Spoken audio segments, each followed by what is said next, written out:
विचारधारा और सोच चाहे अलग अलग हो, मगर सबसे बड़ी चीज होती है जो एक ही है, और वो है हमारा कॉन्स्टिट्यूशन। आप देख रहे हैं सरकारी चालीसा का एपिसोड नंबर 41। मैं हूं दीपक खजूरिया और मेरे साथ जुड़ रहे हैं मेरे सहयोगी पवन शर्मा। और सबसे पहले बात करते हैं हम जम्मू कश्मीर से ही। जम्मू कश्मीर के लेफ्टिनेंट गवर्नर आज श्रीनगर में थे और कार्यक्रम था 60th anniversary of celebrations of world crafts council. और ऐसे मौके पर एलजी साहब ने एक बार दोबारा जम्मू कश्मीर के लिए एक बड़ी बात कही। उन्होंने कहा, मेरा सपना है कि जैसे हम देश में बात करते हैं मेड इन इंडिया की, ऐसे ही मेड इन जम्मू कश्मीर हो। My dream is made in Jammu Kashmir. तो पवन जी, कहीं ना कहीं जम्मू कश्मीर को बढ़ावा देने के लिए एलजी साहब अपने योगदान को बताना नहीं भूलते, और बात भी सही है। पिछले 4-5 सालों से बहुत मेहनत उन्होंने की है और उनकी सरकार ने, और उनका कहना है कि मेड इन जम्मू कश्मीर चीजें निकलें और यहां से फिर पूरी दुनिया में चीजें सप्लाई हो। यही जम्मू कश्मीर को नया जम्मू कश्मीर बनाएगा। देखिए, टूरिज्म को अगर बूस्ट कर रहे हैं तो जम्मू कश्मीर की जो प्राकृतिक संसाधन है, जम्मू कश्मीर की जो उपज है, जिसमें केसर है, बादाम है, अखरोट है, आरसपुरा के बासमती राइस हैं, या फिर दूसरी जो फसलें हैं, जो सेब है, या और तमाम जो हम जहां पर उगा पाते हैं, जब तक हम उनको अंतर्राष्ट्रीय स्तर के ऊपर नहीं लेके जाएंगे तब तक पहचान नहीं मिलेगी। और एलजी साहब ने कश्मीर के भीतर, जम्मू के भीतर जो इंडस्ट्री को बूस्ट करने के लिए तमाम जो बाहरी देशों से लोग आए थे, अगर कहा जाए व्यापारी जहां पर जो आए थे, जिन्होंने इंडस्ट्री से लेकर एग्रीकल्चरल प्रोडक्ट्स और बागवानी, फूलों को लेकर लेवेंडर्स का जिस तरह से डॉक्टर जितेंद्र सिंह ने प्रयास किया था, इससे पहचान मिलती है, इसमें कोई शक नहीं है। आपकी रामनगर की कलाड़ी को जीआई टैग मिल जाना, तो ये अच्छी चीजें होती हैं, इससे पहचान मिलती है। और एलजी साहब का ये प्रयास रहा है कि जम्मू कश्मीर के भीतर डेवलपमेंट के लिए बहुत से ऐसे प्रोजेक्ट हैं जो उन्होंने लाए हैं। अब नई सरकार क्या कर पाती है वो अलग बात है, लेकिन अगर हम जो टेन्योर देखते हैं उस टेन्योर में काम तो हो गया। तो बड़ी बात यह है कि जम्मू कश्मीर को आगे बढ़ाने के लिए जम्मू कश्मीर का क्राफ्ट जो है वो भी देश में हर जगह पहुंचे, दुनिया में हर जगह पहुंचे। इसके ऊपर लेफ्टिनेंट गवर्नर ने बड़ा बयान दिया, और बात भी सही है। पिछले 4-5 सालों से एलजी साहब और उनका प्रशासन इस और काम भी कर रहे हैं। आज एक बड़ा फैसला आया इलेक्शन कमीशन ऑफ इंडिया का। 4 स्टेट्स में बाई पोल्स आज अनाउंस कर दिए गए। दिसंबर में ही चुनाव होंगे। ये स्टेट्स हैं हरियाणा, वेस्ट बंगाल, उड़ीसा। और बड़ी बात यह है कि जम्मू कश्मीर की जिन 2 सीटों पर बाई पोल्स होने थे, उनका अनाउंसमेंट इसमें नहीं आया। तो ECI announces bypoll for 4 states, J&K not included. J&K में 2 सीट्स थी, एक तो नगरोटा जहां बीजेपी के फॉर्मर विधायक मरहूम दविंदर सिंह राणा साहब के देहांत के बाद वो सीट खाली हुई थी, और दूसरी बडगाम सीट जहां से उमर अब्दुल्ला ने अपनी दावेदारी छोड़ी थी। वो 2 सीट्स पर चुनाव जीते थे। उम्मीद थी पवन जी की शायद अनाउंस कर देंगे, मगर मुझे लगता है डिले है अभी। मुझे लग रहा है ये फरवरी में होगा, फरवरी मार्च में, उस समय ये अनाउंस करेंगे, क्योंकि इस समय हो सकता है वेदर को देखकर भी ये किया गया हो। लेकिन जम्मू का तो वेदर ठीक रहता है नगरोटा के लिए। हाँ, कश्मीर के लिए अगर हो तो हम कह सकते हैं, हो सकता है फरवरी मार्च में ये डिसीजन आ जाए कि जो 2 सीट्स हैं इसके ऊपर चुनाव होंगे।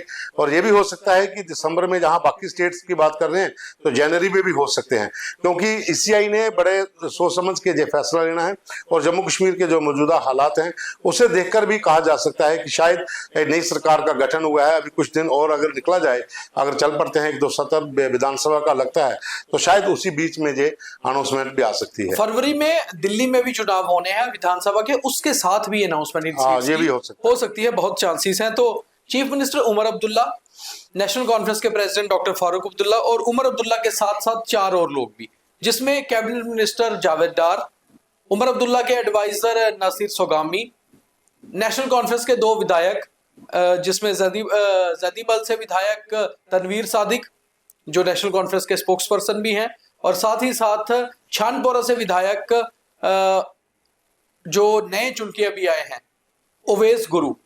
ये सभी लोग उम्रा करने पहुंच चुके हैं। मदीना पहुंचकर अपनी पिक्चर्स अपने एक्स हैंडल पे और इंस्टाग्राम पे उमर साहब ने डाली और कहा कि हम मदीना पहुंच चुके हैं, मक्का की ओर जा रहे हैं उम्रा करने के लिए। तो तकरीबन नेशनल कॉन्फ्रेंस की एक टीम ही आप कह सकते हैं पूरी, जो है इस समय यूएई में है रिलीजियस टूर पे। अच्छा संकेत है। धार्मिक जो अपने स्थल हैं वहां पर अगर कोई जाता है, अगर सरकार की तरफ से अगर as a chief minister Omar Abdullah अगर वो वहां गए हैं, कि उनके साथ अगर टीम जाती है वो भी अच्छा है, उनके पिता उनके साथ हैं, तो बहुत अच्छा लगता है। तीर्थ स्थलों की यात्रा जो होती है वो परिवार के साथ, दोस्तों के साथ या फिर अपने कुलीग के साथ ही की जाए तो बहुत अच्छा भी लगता है, क्योंकि आप जब भी कभी आप अपने इन तीर्थ स्थलों की ओर निकलते हैं, वो चाहे किसी भी कम्युनिटी से संबंधित हो, तो एक सुकून मिलता है, जहनी तौर पर भी इंसान को सुकून मिलता है, और एक जो आपका धार्मिक नजरिया होता है उसमें भी थोड़ा बहुत बदलाव आता है, क्योंकि आपने जो पॉलिटिक्स से जुड़े हुए लोग, जहाँ बिजनेस जो व्यापारी लोग हैं, जब वो इस तरह का टूर करके आते हैं तो कोशिश यही होती है कि कहीं ना कहीं हम अगर धार्मिक स्थल से यात्रा कर आए हैं तो लोगों की भलाई के लिए काम करें। पवन जी, कांग्रेस की आज बड़ी रैली थी राजौरी में, और राजौरी में मुझे लगता है कारण भी यही था कि जम्मू रीजन में कांग्रेस सिर्फ राजौरी में जीती है, तो उन्होंने राजौरी में एक बड़ी रैली की जिसमें कांग्रेस के सभी दिग्गज नेता, चाहे कश्मीर से हो या जम्मू से हो, जिसमें चौधरी लाल सिंह हो, रमन भल्ला हो, ताराचंद हो, तारिक हमीद करा हो, ये जीए मीर हो, ये सभी लोग पहुंचे हुए थे। और राजौरी में एक बड़ी बात की, केंद्र पर सीधे हमला बोला और ये कहा करा ने कि centre not willing to restore statehood. उन्होंने कहा लगता नहीं है कि केंद्र सरकार की मंशा है स्टेटहुड वापस देने की। देखिए, कांग्रेस जम्मू संभाग में सिर्फ एक ही सीट ले पाई थी जहां पर जो आज रैली थी। अब इलेक्शन जीतने के बाद शायद राजौरी में कांग्रेस के तमाम बड़े नेता पहुंचे हैं, वहां पर विधायक जी ने उनका वेलकम किया होगा, काफी संख्या में लोग भी जाहिर सी बात है एकत्रित किए होंगे, क्योंकि कांग्रेस का कैडर इस इलाके में तो है, तभी तो वो सीट जीत पाए हैं। तो हो सकता है ये पंचायत चुनावों की तैयारी का संकेत भी हो। और जो स्टेटहुड को लेकर बात कही जा रही है, तो वो तो केंद्र ने पहले ही कहा था कि हालात देखकर हम फैसला लेंगे कि जम्मू कश्मीर में जो पुनः राज्य का दर्जा है वो कब वापस देना है, और इसमें मना तो किसी ने किया नहीं है, लेकिन देना कब है ये केंद्र के हाथ में है। तो ठीक है, विपक्ष में है तो ये बात तो उनका भी कहना बनता है कि वो देना नहीं चाहते हैं। अब राजनीति में तो ये सब चलता है, भाषण तो होते ही पवन जी, ना तो कांग्रेस सत्ता पक्ष में है ना विपक्ष में, वो बीच की भूमिका निभा रहे हैं। मगर एक चीज बहुत सही है कि मुद्दा बहुत सही पकड़ा हुआ है। अपने हर बयान में, हर रैली में ये पूछ लेते हैं कि स्टेटहुड कब दे रहे हैं, स्टेटहुड कब दे रहे हैं। और कारण ये है, उनको पता है कि हम ज्यादा बोलेंगे तो भी कोई उमर सरकार पे असर नहीं होना, ना ही मोदी सरकार पे। तो बेटर है ये मुद्दा पकड़ के रखिए, क्योंकि लोगों से जुड़ा हुआ मुद्दा है और वो स्टेटहुड की बात ही करते हैं, ना ही स्पेशल स्टेटस बोलते हैं ना 370। उनको पता है उसी चीज पे अड़े रहिए जो एक ना एक दिन होनी है, तो फिर अपने खाते में डाल सकते हैं कि हमने भी कहा था। 370 पे बोल भी नहीं सकते जी, 370 पे तो बोल भी नहीं सकते ना, क्योंकि आप देखिए कि इन्होंने इलेक्शन में जो इनके मुद्दे थे, जो इनका घोषणा पत्र था, अगर उसके ऊपर इन्होंने काम किया होता, उससे पहले होमवर्क किया होता, तो शायद 2-4 सीटें और भी आ सकती थी। लेकिन वो एक टाइप का सरेंडर दिखता था मुझे। और अब स्टेटहुड को लेकर तो जाहिर सी बात है कि उनको पता मिलनी तो है, जब भी मिलेगी तो हम कहेंगे हमने कहा था कि जी जी। चलिए, बढ़िया है। आज कॉन्स्टिट्यूशन डे था, संविधान दिवस, और इसको लेकर सबने ही अपने अपने कार्यक्रम किए। बीजेपी ने अपने दफ्तर में किया, कांग्रेस का अलग कार्यक्रम था, और सरकारी कार्यक्रम भी काफी हुए, क्योंकि कॉन्स्टिट्यूशन ही सबसे बड़ी चीज है। और इस मौके पे एक सबसे बड़ी चीज आज हुई, जिसकी बात जम्मू कश्मीर में बहुत होती है और कई लोग अपने अपने तरीके से सिर्फ बात करते हैं, मगर आज केंद्र में एक बहुत अच्छी चीज हुई। प्रेसिडेंट ऑफ इंडिया ने पवन जी आज संविधान जो है हमारा, उसको संस्कृत में उसको जारी किया है, रिलीज किया है, जो एक बड़ी चीज है। देखिए, संविधान दिवस जो है आज तो तमाम जो हमारी फोर्सेस हैं उन्होंने भी मनाया है, पॉलिटिकल पार्टीज ने भी मनाया है, और आम जो सोशल सोसाइटीज लोग हैं उन्होंने भी आज संविधान दिवस को मनाया है। और ये सबसे बड़ी बात है कि अगर उसको संस्कृत में दिया गया है, कि उनको लॉन्च किया है, अगर उस संविधान की बुक को लोगों के सामने लाया है तो अच्छी बात है, क्योंकि संस्कृत के प्रेमी भी बहुत ज़्यादा लोग हैं। और मुझे लगता है कि संविधान जो है हमारा, जितना भी लिखा हुआ है, ये हर भाषा में लिटरेचर जो है इसका, ये आम लोगों तक पहुँचना चाहिए ताकि लोग पढ़ सकें और बाबा साहब का जो लिखा हुआ है उसके ऊपर अमल भी हो। क्योंकि संविधान दिवस तो हम मनाते हैं, लेकिन संविधान के भीतर जो चीजें हैं उनके ऊपर अमल करने की जरूरत है। वो चाहे किसी भी समुदाय से आप ताल्लुक रखते हो, संविधान तो एक ही है, वो भारत के भीतर आपको उसके हिसाब से ही चलना पड़ेगा। तो उसके लिए आपको पढ़ना बहुत जरूरी होगा, और जो लोग नहीं हिंदी इंग्लिश पढ़ पाते, जहाँ जो लोग संस्कृत में पढ़ते हैं वो पढ़ेंगे।